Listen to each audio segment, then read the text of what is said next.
Good afternoon, everyone. I apologize for our tardiness. I was with the President. Let me begin with a few scheduling announcements today. President Trump will travel to Scotland, where he will visit both Turnberry and Aberdeen from July 25th to July 29th. During the visit, President Trump will meet again with Prime Minister Starmer to refine the great trade deal that was brokered between the United States and the United Kingdom. And the President and the First Lady will travel to the United Kingdom for an official state visit from September 17th to September 19th later this fall. This will mark a truly unprecedented second state visit for President Trump, and he is honored and looking forward to meeting with His Majesty the King at Windsor Castle. There has been a wave of positive economic news over the past week, which I would like to highlight today. Joe Biden's inflation crisis has been defeated. Prices paid to American businesses for goods and services were flat in June, which is lower than all 50 forecasters in the Bloomberg survey predicted. And core inflation, which is the best measure of inflation, came in lower than expected again in the month of June. Since President Trump took office, core inflation has tracked at just 2.1% overall and has come in below or at economists' expectations every single month. Wages are growing at a strong pace and prices are falling for everyday Americans. We also saw prices for new and used vehicles and airfares drop last month. In addition, prices for gas, fuel oil, energy commodities, hotels, airfare, public transportation, and fresh vegetables are all down over last year. As we said all along, trust in President Trump. The American dream is back, and everyday families are already reaping the benefits of this incredible economic turnaround in just 6 months. President Trump has ended the era of economic surrender and implemented powerful tariffs to stand up for our workers and businesses and rebalance America's trading agreements. Despite all of the doom casting from the so-called experts claiming that these tariffs would be the end of the world as we know it, the opposite has occurred. Tariffs are not inflationary, as President Trump has said all along. In reality, tariffs are a source of massive revenue. We're seeing trillions of dollars in private investment pour into our country right now because the companies around this world want to make their products right here with American labor and not have to pay any tariffs at all. Customs and tariff revenue has already totaled more than $113 billion since President Trump entered office, helping to lead a budget surplus in June for the first time in nearly a decade. We are truly entering a golden age as a result of these pro-growth and America First trade policies. On another matter, yesterday in the East Room, the President was proud to sign the Halt All Lethal Trafficking of Fentanyl Act into law, surrounded by angel families to help finally end the devastating fentanyl crisis that has ravaged millions of Americans. Under the Halt Fentanyl Act, anyone who possesses, imports, distributes, or manufactures any illicit fentanyl-related substances will be subject to criminal prosecution in the same manner as any other Schedule I controlled substance. This legislation will close the loopholes that criminals use to skirt around the law and make it easier for law enforcement to prosecute vicious traffickers who peddle poison in our communities. President Trump has always made tackling the drug crisis a top priority, and this important bipartisan legislation further follows through on that commitment. The complete and total success at our southern border that many in the media in this room continue to ignore is another example of the President keeping his word to families who have lost loved ones due to fentanyl, and it's another win for the American people. Customs and Border Protection just released the final operationalized stats for the month of June, and I must highlight some of these incredible numbers. There were only 6,072 Southwest apprehensions in June, 15% lower than the previous record that this president set in the month of March. To put that in perspective, the Biden administration routinely saw the same number of encounters in a single day, and on many days, that number was more than 10,000 apprehensions at the Southwest border. There were also 0 illegal aliens released along the Southwest border for the second consecutive month in a row. President Trump promised to end the illegal alien invasion, and he has delivered on that promise to the American people in record time. With the border sealed, deportations are ramping up. This past weekend, our brave ICE agents were arresting violent criminal illegal aliens all across the country.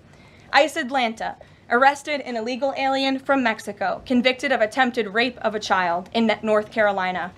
ICE Baltimore arrested an illegal alien from Guatemala who was previously convicted for sexual abuse of a minor in Maryland. ICE Houston arrested a criminal illegal alien from Mexico whose previous conviction includes aggravated sexual assault of a child in Texas. ICE Salt Lake City arrested a 32-year-old illegal criminal alien from Mexico who was previously convicted for child abuse and injury. ICE Baltimore arrested a criminal illegal alien from El Salvador convicted in Maryland for possession of child pornography. And ICE San Antonio arrested a criminal illegal alien from Mexico convicted of aggravated sexual assault in Texas. The men and women of ICE are heroes. They are putting their lives on the line every day to get the worst of the worst, these types of criminals, out of our communities and out of our country. And the president continues to strongly have the backs of all ICE agents who are doing their jobs to keep all of us, including everyone in this room, safe. The facility, one second. In other news, following President Trump's bold executive actions protecting American children from irreversible chemical and surgical mutilation, the largest provider of these barbaric practices will now be closing its doors. The facility in Los Angeles, California, is just the latest facility downsizing or eliminating their irreversible and harmful services that feed into the lie that you can somehow change a child's sex. The Biden administration peddled dangerous policies that defied medical science in favor of radical transgender ideology. But President Trump has put an end to that to ensure America's children's innocence is protected and our children can lead healthy and productive lives. Finally, last night, Senate Republicans passed President Trump's $9 billion rescissions package. This will help restore fiscal sanity in our country by rescinding billions in wasteful foreign aid and finally ending taxpayer funding for PBS and NPR, two media organizations that have ridiculously used federal dollars to push a partisan left-wing agenda for many years. The House should pass this rescissions package immediately and send it to the president's desk for signature. On another note, I know that many in the media have been speculating about bruising on the president's hand and also swelling in the president's legs. So in the effort of transparency, the president wanted me to share a note from his physician with all of you today. In recent weeks, President Trump noted mild swelling in his lower legs. In keeping with routine medical care and out of an abundance of caution, this concern was thoroughly evaluated by the White House medical unit. The president underwent a comprehensive examination, including diagnostic vascular studies. Bilateral lower extremity venous Doppler ultrasounds were performed and revealed chronic venous insufficiency, a benign and common condition, particularly in individuals over the age of 70. Importantly, there was no evidence of deep vein thrombosis or arterial disease. Laboratory testing included a complete blood count, comprehensive metabolic panel, coagulation profile, D-dimer, B-type natriuretic peptide, and cardiac biomarkers. All results were within normal limits. An echocardiogram was also performed and confirmed normal cardiac structure and function. No signs of heart failure, renal impairment, or systemic illness were identified. Additionally, recent photos of the president have shown minor bruising on the back of his hand. This is consistent with minor soft tissue irritation from frequent handshaking and the use of aspirin, which is taken as part of a standard cardiovascular prevention regimen. This is a well-known and benign side effect of aspirin therapy. And the president remains in excellent health, which I think all of you witness on a daily basis here. So the president wanted me to share that note with all of you. I'm happy to take further questions on it. We will provide the memorandum from the president's physician to all of you, as we always do. And we'll get to questions. Here in our new media seat, we have Frank Corva, who's the White House correspondent for Bitcoin Magazine, which comes at a timely week with crypto legislation moving across Capitol Hill. So why don't you kick us off, Frank, and thanks for being with us. Thank you so much. We appreciate it, Ms. Leavitt. Sure. I was curious to hear if the president was in favor of removing any and all language around central bank digital currencies from the Genius Act, maybe as a means to get it across the line and get it on his desk. And then my second question was about something the president spoke about in this room. He talked about a $600 de minimis tax exemption for Bitcoin and other crypto spending. So I was just wondering if you could comment on those. Sure. Well, the president did signal his support for a de minimis exemption for crypto, and the administration continues to be in support of that. We are definitely receptive to it to make crypto payments easier and more efficient for those who seek to use crypto as simple as buying a cup of coffee. Of course, right now that cannot happen, but with the de minimis exemption, perhaps it could in the future, and we will continue to explore legislative solutions to accomplish that. As for the central bank digital currency and the Genius Act, which you noted has passed through Congress and will be sent to the president's desk. I believe the House is voting on it. If they haven't, they should be passing it. We know we have the votes, and we expect it to get to the president's desk, and we are planning a signing ceremony tomorrow afternoon. All of you will get more details on that. This piece of legislation is going to make America the crypto capital of the world, and that's what the president promised. As for a central bank digital currency, the president opposes that. He made that promise to the American people on the campaign, and while it's not in this specific piece of legislation, he did sign a January executive order banning a central bank digital currency. The administration supports Congress's efforts to codify that executive order into law, and I believe there will be future pieces of legislation in regards to crypto that will be moving through Capitol Hill. The president looks forward to signing them, and he looks forward to the signing ceremony this afternoon. So thank you for being with us today. Sure. Jackie. Thank you, Caroline. There's been a lot of discussion about the Epstein files and the president's comments yesterday calling it a hoax. Can you clarify which part of the Epstein hoax is the hoax part? The president is referring to the fact that Democrats have now seized on this as if they ever wanted transparency when it comes to Jeffrey Epstein, which is an asinine suggestion for any Democrat to make. The Democrats had control of this building, the White House, for 4 years, and they didn't do a dang thing when it came to transparency in regards to Jeffrey Epstein and his heinous crimes. It was this president who directed the Department of Justice and the Attorney General to do an exhaustive review of all files related to Jeffrey Epstein, which they did. The Attorney General and the FBI, led by Pam Bondi, Dan Bongino, Kash Patel, these are great patriots, some of the most trusted voices in the Republican Party movement. It's part of the reason the president appointed them to these high law enforcement positions, and they spent many months going through all of the files related to Jeffrey Epstein, and they concluded what they found in that memo, which they drafted and they released. And so the president has been transparent. He has followed through on his promises to the American people, but he doesn't like to see Democrats and the mainstream media covering this like it's the biggest story that the American people care about. The president has been working so hard this week. On Tuesday, he went to Pennsylvania, where he secured $90 billion in investments for the Commonwealth, for the people of that state. After that, he came back to the Oval Office at 8 p.m. He went in there to whip votes to get the Genius Act signed into law. And because of his efforts, that bill is now going to be signed and passed. The following day, yesterday, he meets with a foreign leader, the King of Bahrain, to secure more investments into this country. And then yesterday afternoon, the president is in the East Room of the White House mourning with parents who have lost their children because of fentanyl, signing a bipartisan piece of legislation. And not a single cable network in this country took that event live and covered that event like they should.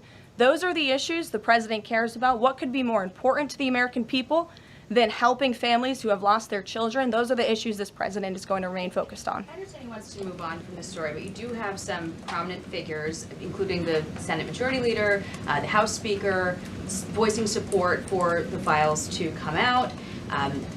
Representative Massey collecting signatures that would force a discharge petition for a vote on the floor for this. It doesn't seem to be going away. What is stopping the administration from just redacting any sensitive information, grand jury information, and putting out what is appropriate so that the American people can decide and then let this story die? Well, in terms of redactions or grand jury seals, those are questions for the Department of Justice. Those are also questions for the judges who have that information under a seal, and that would have to be requested, and a judge would have to approve it. That's out of the president's control. He has said, in agreement with some of the leaders on Capitol Hill, that if the Attorney General and the Department of Justice come across any other credible evidence, they should provide that to the American people. The president has said that, and he agrees with them on Why that. did he fire Maureen Comey? The Department of Justice did, and I would defer you to them. Dasha. Has the White House been directly in touch with some of the MAGA influencers that are still not satisfied with the administration's handling? And has the message to them been similar to what the president has said, which is sort of either let this go or we don't need your support? Well, look, the president and this team are always in contact with the president's supporters, with voices of many kinds on both sides of the aisle. I think that's part of the reason this president is a great president, because he's willing to listen and hear other people's perspectives. But ultimately, he has led this country, not just over the past 6 months to historic success, but also through his first 4 years as president. And as the leader and the creator of the MAGA movement, he has led through these perilous times for our country based on instinct and in the best interest of the country. And as I always say, the American people should trust in President Trump. And what on John, the Fed chair? Go ahead, John. Thanks a lot, Caroline. The president on Monday announced that if there's not compliance with Russia within 50 days, there would be increased tariffs. Can you explain how that works, first of all? What happens if Russia doesn't end its war with Ukraine in 50 days? Well, in 50 days, as the president clearly laid out, if there is not a ceasefire agreement or a peace deal within that time frame, if Russia refuses to legitimately agree to a ceasefire, then they will face very steep tariffs, and they will also face secondary sanctions. So countries that are purchasing oil from Russia will be sanctioned as well, and of course that will do deep damage to Russia's economy. And I would just add that the president wants this war to end with a diplomatic solution. He's been pushing for it. This administration has spent many hours and a lot of time trying to solve this war very far away, but the president wants to stop the killing, and he wants to save lives. As far Reagan, as the first part go of ahead. what you were saying, Caroline. the Reagan, first go part, ahead. I have two questions for you. It's just about, if I may, just about the tariffs, the first part. I get the secondary tariffs, but there was only $3 billion worth of trade between the U.S. and Russia in 2024. It's expected to be far less this particular year. On April the 2nd, both you and the Treasury Secretary said it's not necessary to apply any tariffs on Russia. You said that because of the lack of trade, it precludes, that was the word you used, any need for tariffs. Why now, and why do you think that that would make them cave and come to some sort of peace agreement as it relates to Ukraine? $3 billion is still a lot of money, John, and it's not just tariffs, it's the secondary sanctions as well that will be implemented in 50 days. Reagan. Thanks, Caroline. I have two questions for you. Sure. First on Congress. Congresswoman Salazar introduced legislation that would give some illegal immigrants in the country a path to citizenship. 10 Republicans signed on to what she's calling the Dignity Act. I'm curious what the White House's position is on the legislation and if the president would veto this bill if it made it to its desk. From my understanding, the White House nor the president has actually read through this legislation. We've been focused on, of course, the One Big Beautiful Bill, which passed, which is another historic accomplishment of this president in record time. The Genius Act this week, the rescissions package, that's been the focus of the White House. But the president has made it very clear he will not support amnesty for illegal aliens in any way. I want to give you a chance to respond to the CEO of NPR. She's claiming that the cuts to their network will, quote, be a real risk to public safety of the country. Congressman Murkowski has argued that public broadcasting stations save lives. Could you respond to these concerns? The NPR CEO said cutting NPR will be a risk to public safety. I am not sure how NPR helps the public safety of our country, but I do know that NPR, unfortunately, has become really just a propaganda voice for the left. Just a few examples for you. In 2020, NPR refused to cover the The Hunter Biden laptop scandal in the run-up to the election, they said their assertions don't amount to much, writing they did not want to waste the listeners' and readers' time on stories that are just pure distractions. That does not sound like an unbiased opinion. That sounds like a partisan opinion to me. And this is a taxpayer-funded organization. In 2018, that same CEO that you're talking about called the president in the Oval Office, who nearly 80 million Americans elected, she called him racist, shared a photo of herself wearing a Biden for president campaign hat, serves on the board of a Soros-funded activist group. In 2020, PBS's White House correspondent at the time characterized President Trump's speech then at Mount Rushmore as a love letter to white resentment, promoting the myth of America. In 2017, PBS devoted an entire panel talking about what it means to be woke and white privilege. In 2023, PBS's Washington Week Roundtable covered up Joe Biden's clear mental divide. That's actually quite the clip. I would encourage all of you to look at it. These are not honest news organizations. These are partisan, left-wing outlets that are funded by the taxpayers. And this administration does not believe it's a good use of the taxpayers' time and money. Ed Lawrence. Yeah, thanks, Carol. I want to ask you about the Federal Reserve. So does the president believe that the slightly restrictive monetary policy stance right now, could that cause an economic slowdown? And if he does believe that, when? What pause are you referring to? No, could the stance of the monetary policy is slightly restrictive? Does the president believe that that stance, the slightly restrictive stance, could cause an economic slowdown in itself? I haven't heard the president discuss that specifically, but what I do know in regards to the Federal Reserve is the president's been very transparent about his displeasure with both the policies and the management of the Fed, and he spoke about that to all of you pretty extensively in the Oval Office yesterday. And last month, one more if I could, last month the Canadian Prime Minister said the president had agreed to a July 21st deadline to sort of work towards a trade agreement. That's 4 days from now. Could there be a trade agreement with Canada in 4 days? Well, look, we'll see. The trade team continues to be very active in our conversations and discussions with Canada. The president himself has said, unfortunately, our neighbors to the north have been pretty difficult to deal with when it comes to matters on trade. But in trade, generally speaking, as you know, 25 countries have received letters thus far from the president directly with his big, beautiful signature on them, from Japan to Korea, South Africa, Kazakhstan, Malaysia, just a few countries, and Canada also received a letter for 35%. With that said, if countries want to have legitimate further discussions, the Trump administration and the president's trade team are willing to have further talks, but these letters these countries have been receiving are the deals. And as the president has said, those deals will be made. They are tailor-made to each and every country based on the United States' concerns and what's in the best interest of the American worker and the American people.